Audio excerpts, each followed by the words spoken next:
ng oil. Gayahin natin. Dali! So ayun mga kabeksi, gagayahin din natin dahil gaya-gaya tayo.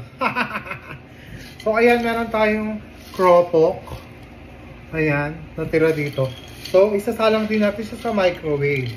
Tingnan natin kung effect.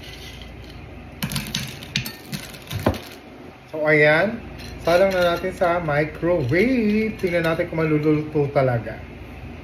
Ang sabi sa video is 1 minute lang. So ayan, madumi yung microwave natin. Tingnan natin kung maluluto talaga siya. Let's go! 1 minute, start. So ayan. Lalagay tayo, baka sumabog.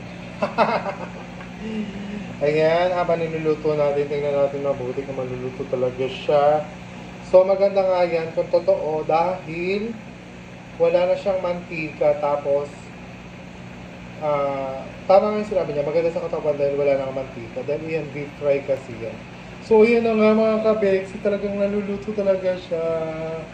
Oh my god, totoo nga siya. Dito pa lang sa labas kitang-kita ko na, so hindi na ako matatalamsikan ng mantika para prito ng cropok. Ayan, 1 minute natin iset, sinet.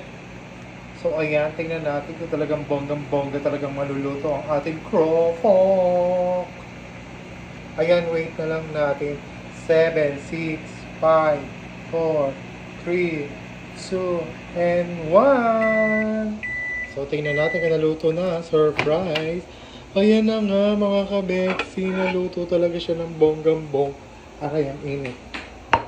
Ayan nga, naluto siya. Nasunog pa nga yung isa. So ayan, let's try kung masarap ba talaga itong luto sa microwave. Ito na nga siya mga kabeksi, dapat mga 40 seconds lang, hindi 1 minute. So ayan, ang lutong niya talaga. Dahil nasunog na yung iba, nasunog pa oh. So let's try. So ito na nga mga kabeksi, i-try na natin kung masarap ba yung luto talaga sa microwave.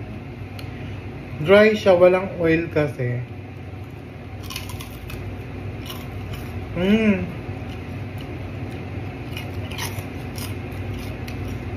Perfect. Pwede na rin pala natin itong hindi lutuin sa kawali.